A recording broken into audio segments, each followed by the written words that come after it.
Oke, biar nggak ngegantung, kita ke pendeta dulu. Gimana pendeta soal hari Sabat? Oke. Ini menarik nih.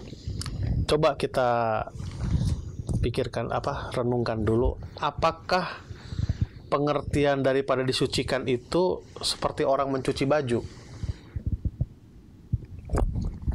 Dibersihkan gitu. Berusaha biar bersih gitu atau gimana gitu konsep sebenarnya. Karena menurut saya apapun yang kita lakukan di hari Sabat itu tetap suci. Nah sekarang jadi pertanyaan, apa sih suci itu? Itulah. Nah dalam Kejadian 2:3 berkata demikian kan. Lalu Allah memberkati hari ke-7 dan menguduskannya. Dalam bahasa Inggris sanctified. Dalam bahasanya adalah kadas ya. Atau kados, kudus itu asal katanya. Yang saya dapati di sini adalah to be set apart atau didedikasikan. Artinya hari itu khusus, tidak boleh spesial gitu, bukan seperti hari-hari yang lain. Kalau boleh saya katakan, saya sering menggunakan ilustrasi ini seperti orang yang sedang pacaran. Hari spesialnya hari apa sih? Malam Minggu kan?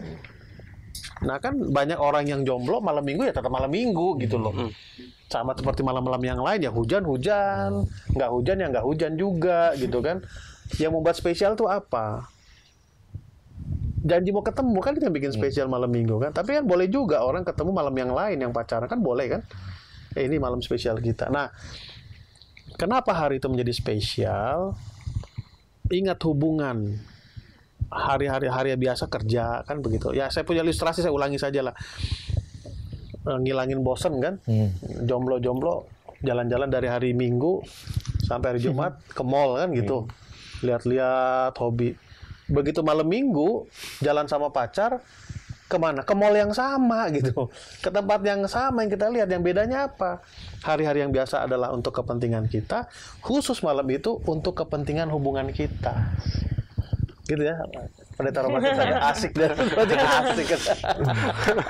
Jadi hari Sabat itu adalah, walaupun tadi Yola katakan kami para pendeta bekerja bukan untuk kepentingan kita, dan juga anggota gereja berhenti pada hari Sabat bukan untuk kepentingan dia personal, tapi untuk kepentingan hubungan dengan siapa.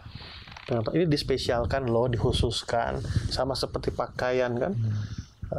Saya pribadi tidak tahu teman-teman yang lain. Kalau hari biasa saya tidak terlalu suka dengan kemeja lengan panjang. Saya suka lengan pendek, lebih rileks, kerja lebih cepat. Sehingga kalau pakai uniform saya selalu lipat. Nah, kalau hari Sabat, suka tidak suka saya harus pakai lengan panjang. Itu sudah menjadi kebedaan. Pakaian saya untuk hari-hari biasa dengan hari Sabat itu saya pisahkan. Padahal sama kan, tapi saya dedikasikan. Itu artinya sanctified, kados, dikhususkan, didedikasikan.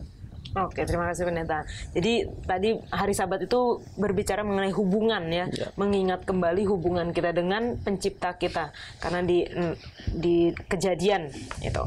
Oke, kita masuk di pelajaran hari Selasa. Judulnya adalah berjumpa dengan Kristus di Patmos. Tentunya ini satu hal yang sangat menyegarkan dan membuat semangat kembali Yohanes ketika Yesus menyatakan dirinya melalui wahyu itu. Di sini dikatakan Yohanes melihat Yesus mengenakan jubah keimamatan, berjalan di antara ketujuh kaki Dian. Dan bagaimana kita dapat mengerti wahyu Yesus ini adalah kalau kita belajar mengenai bait suci. Karena kata tujuh kaki Dian itu kita bisa temukan di dalam bait suci. Bait suci bangsa Israel pada saat itu terbagi menjadi 3 bagian, yaitu pelataran, bilik suci, dan bilik yang maha suci. Dan 7 kaki Dian ini berada di bilik yang suci. Penglihatan ini merefleksikan bait suci zaman Israel yang diterangi oleh 7 kaki Dian.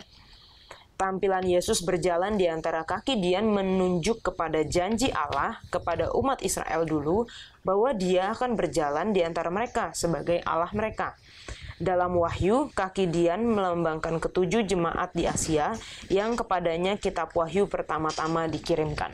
Jadi kalau pada zaman bangsa Israel dulu di Bait Suci, saya membayangkan itu kan ketutup semua ya, dari atas sampai bawah ketutup, dan nggak cuma satu layer, nggak cuma pakai kain biasa, itu ada bertumpuk-tumpuk, ditutup dengan kain, itu dengan kulit, dengan apa lagi gitu. Jadi benar-benar di dalam itu gelap, dan satu-satunya yang menerangi adalah 7 kaki Dian. Itu adalah janji Tuhan bahwa Tuhan menyertai bangsa Israel. Dan 7 kaki Dian di dalam Wahyu dilambangkan sebagai 7 jemaat Asia. Dan kita akan mulai mempelajari mengenai 7 jemaat Asia mulai dari minggu ini, pelajaran minggu ini. Dalam simbol berjalan di antara kaki Dian, Yesus memenuhi perjanjian yang diberikan kepada umat Israel. Dia akan terus bersama dengan umatnya hingga dia membawa mereka ke rumah yang kekal. Gambaran Yesus sebagai imam di antara kaki Dian berasal dari praktek ibadah di Bait Suci Yerusalem. Tugas harian dari imam yang bertugas adalah untuk menjaga agar lampu tetap menyala dengan terang di bilik yang suci.